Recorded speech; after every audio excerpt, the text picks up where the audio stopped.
Si Ripple po na kilala natin bilang isa sa mga pinaka-ma-impluwensyang pangalan sa mundo ng blockchain at crypto ay opisyal lang pumasok sa European market gamit po ang kanyang bagong stablecoin na si RLUSD. Pero teka, bakit kaya sa Luxembourg siya nagsimula? Anong meron dito? At paano ito konektado sa MiCA regulations ng Europe? Kaya sa video na ito ay pag-uusapan po natin ng mas malalim ang plano ni Ripple at ang kahalagahan ng RLUSD.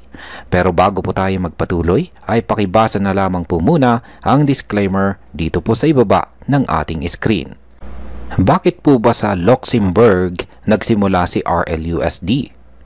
Ayon po sa ulat, si Ripple ay nagtatayo ng bagong kumpanya sa Luxembourg na tinatawag na Ripple Payments Europe SA.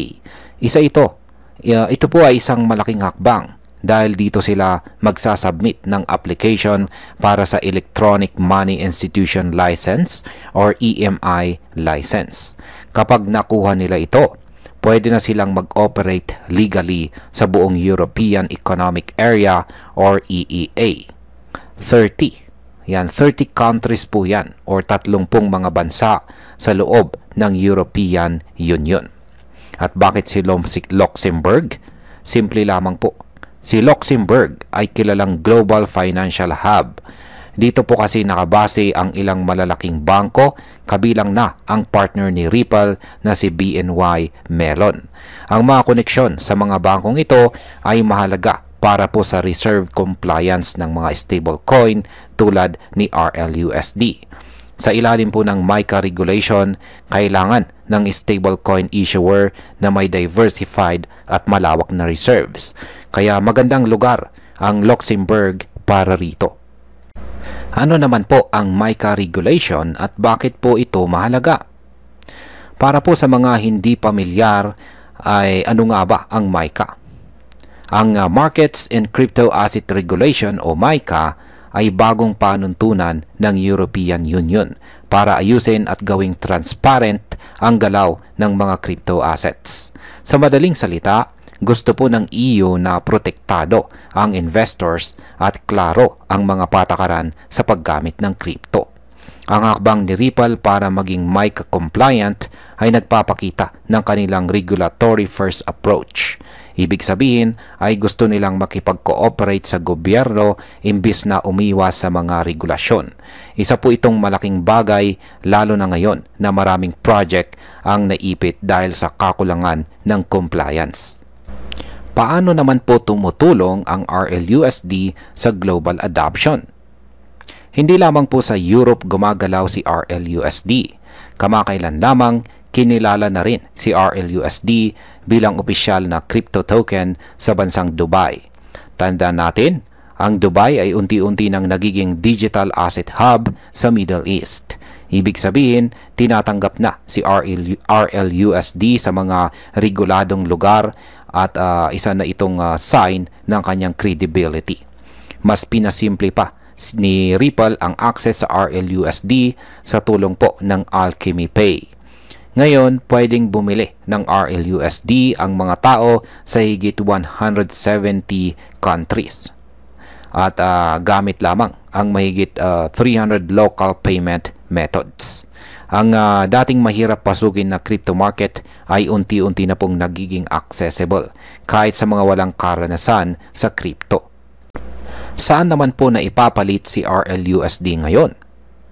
Kahit bagong-bago pa lamang itong si RLUSD, mabilis po itong nalista sa mga kilalang palitan tulad ni na Bitstamp, Kraken, Bitget at saka Arcax. Ibig sabihin, may tiwala po ang mga malalaking players sa market. Ayon po sa CoinMarketCap, umabot na sa $500 million ang supply ni RLUSD. At ang araw-araw niyang trading volume ay umabot na po sa $94 million. Grabe, di po ba?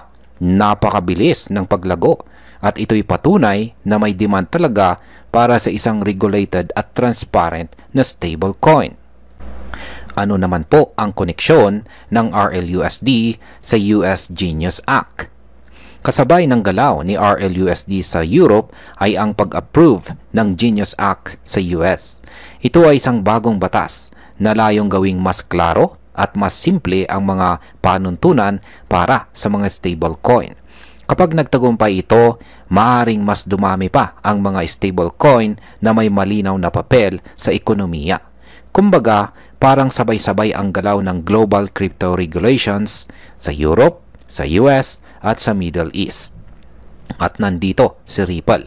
Sabay rin sa galaw ng regulasyon, imbis na kontrolin ito. Ang epekto po nito para sa atin bilang mga Pinoy crypto enthusiast ay una, makikita natin na unti-unti nang nagkakaroon ng standardization o pagkakapare-pareho ng mga patakaran sa buong mundo pagdating po sa stablecoins. Ang ibig sabihin nito, mas magiging reliable at secure ang mga coin tulad ni RLUSD sa mga darating na taon. Pangalawa, kung ang mga palitan or exchanges dito sa Pilipinas ay magpapasok ng RLUSD sa kanilang platforms, maaaring magkaroon tayo ng mas stable na option sa paglipat ng pera, lalo na kung nagre-remit tayo galing abroad. Isipin mo, kung may RLUSD na maaari mong bilhin dito sa Pilipinas at gamitin sa ibang bansa, mawawala na ang mahal na remittance fees. Pangatlo, makikita natin na ang transparency at regulatory compliance ay nagiging key factor na ngayon para sa success ng mga crypto projects. Kung may hawak kang stable coins na hindi sumusunod sa batas, baka balang araw mawala na lamang sila. Pero ang RLUSD mukhang sinusundan ang tamang landas. At bilang panghuli, ang masasabi ko naman tungkol dito ay para sa akin ito ay isang matibay na hakbang ni Ripple. Ang pag-prioritize ng regulation at transparency ay nagpapakita na seryoso sila sa pangmatagalang laro. Hindi lang sila basta-basta nagpapalabas ng stablecoin. Pinag-isipan ito, inayos ang legalidad at siniguro na may suporta mula sa malalaking bangko tulad ng BNY Mellon. Ang RLUSD ay hindi lang isang bagong stablecoin. Isa po itong simbolo ng pagsasama ng traditional na finance at bagong technology. At kung tama po ang direksyon ni Ripple, baka si RLUSD na ang maging susunod na dominant na stablecoin sa Europe at eventually sa buong mundo. At ayan, hanggang dito na lamang po tayo sa video na ito mga ka-crypto. Marami pong salamat sa panonood. Ingat po tayo lagi at God bless po sa ating lahat.